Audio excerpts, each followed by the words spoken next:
তো এখন আমরা দেখব আমরা কেমনে খুব ইজিলি বহুপদীর ফর্মুলাগুলো ইউজ করে এই প্রবলেমটাকে সলভ করতে পারি।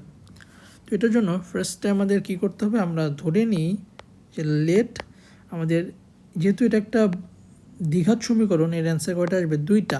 ধরে নিই আমাদের দুইটা অ্যান্সার হচ্ছে একটা আলফা একটা বিটা।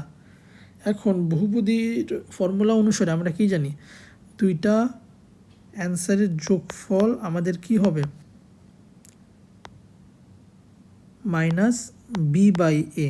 এখানে বি কি আর এ কি সেটা একটু আমরা দেখি। তো আমরা যেহেতু একটা দ্বিঘাত সমীকরণের সাধারণ ফর্মটা কি, a x square plus b x plus c. এখন আমি যদি এই জেনারেল ফর্মটাকে আমার এই রাশির সাথে কম্পেয়ার করি, তাহলে আমরা কি পাবো, এক্সের সহগ কি, এক্স স্কোয়ারের সহগ কি এ। এখানে এক্স স্কোয়ারের সহগ, যেহেতু এক্স স্কোয়ারের সামনে কিছু নাই, তো আমরা বলতেই পারি এক্স স্কোয়ারের সাথে 1 গুণ অবস্থায় আছে। তো এখানে এ কত হচ্ছে আমাদের, এ হচ্ছে আমাদের 1। আবার এখানে এক্সের সহগ কি বি, তো এখানে এক্সের সাথে কি আছে 5, কিন্তু শুধু 5 না, -5 আছে। আমাদের জেনারেল ফর্মে কিন্তু প্লাস ছিল, আর যেহেতু এখানে প্লাস নাই, তো আমরা এই কোশ্চেনটাকে কিন্তু এইভাবেও লিখতে পারি যে 1 into x square plus -5x plus 6 equals to 0। তাহলে এটা কিন্তু আমাদের জেনারেল ফর্মের সাথে কিন্তু তুলনা করলে আমরা কি দেখতে পারতেছি, এক্সের সহগ কি আমাদের -5, তো আমাদের বি সমান কি -5। তো এটাকে আমরা লিখতে পারি না, মাইনাস বি সমান কি আমাদের -5, আর নিচে কি আমাদের এ কত বের করছি আমরা 1। তো আমরা একটু সবগুলো জিনিস লিখে ফেলি, a equals to 1, b equals to -5, আর সি কত, কনস্ট্যান্ট এখানে কত আছে 6। তো সি সমান কত আমাদের 6। তো তাহলে আমরা আলফা প্লাস বিটা কত পাচ্ছি, 5 পাচ্ছি। আবার বহুপদী অনুসারে আমাদের দুইটা অ্যান্সারের গুণফল কী হবে, সি বাই এ। এখানে আমাদের সি কত বের করছি 6, তো 6 বাই এ কত আমাদের 1, তো আমাদের কত আসছে 6। এখন আমরা একটা ফর্মুলা অ্যাপ্লাই করব, সেটা হচ্ছে A minus B whole square. তো আমরা লিখি alpha minus beta whole square, এটা ইকুয়ালস টু আমাদের কী হবে, তো এটা আমাদের এ মাইনাস বি হোল স্কোয়ারের সূত্র।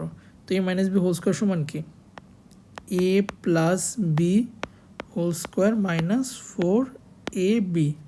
আমাদের এ প্লাস বি কত আসছে, এ প্লাস বি আসছে কত আমাদের 5।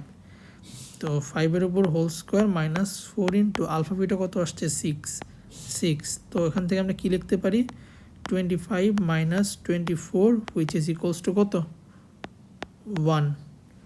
তো আমরা এখন কি লিখতে পারি, আলফা মাইনাস বিটা সমান কত আমাদের √1, স্কোয়ারটাকে ওই পাশে পার করে দিলাম, তো আমাদের কত আসলো 1। এখন একটু যদি আমরা খেয়াল করি যে আমাদের আলফা প্লাস বিটা কত আসছে, এখন যদি আমরা একটু খেয়াল করি,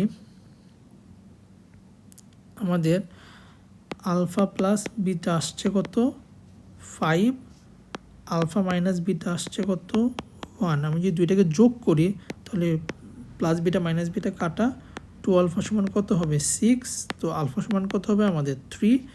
আবার আমি যদি, যেহেতু আলফা সমান 3 পাইছি, তো আমরা আলফা প্লাস বিটা সমান কত পাইছি 5, আলফা সমান কত পাইলাম 3 প্লাস বিটা ইকুয়ালস টু কত 5, তো বিটা ইকুয়ালস টু কত আসলো আমাদের 5 minus 3 which is equals to 2। তো তাহলে আমরা কি বলতে পারি যে আমাদের যে রাশিটা দেওয়া আছে, এই রাশিটার অ্যান্সার কত, এই রাশিটার অ্যান্সার হইল যে এখানে যদি এক্স দ্বারা দেওয়া ছিল, তো আমরা আলফাকে ধরি এক্স, তো x equals to 3 or beta কত 2, তো অর এক্স ইকুয়ালস টু 2। তো এটা হলো আমাদের অ্যান্সার। তো এটা সেটা সলভ করলে আমরা এক্স ইকুয়ালস টু 3 পাবো অর এক্স ইকুয়ালস টু 2 পাবো, দুইটাই হচ্ছে আমাদের অ্যান্সার।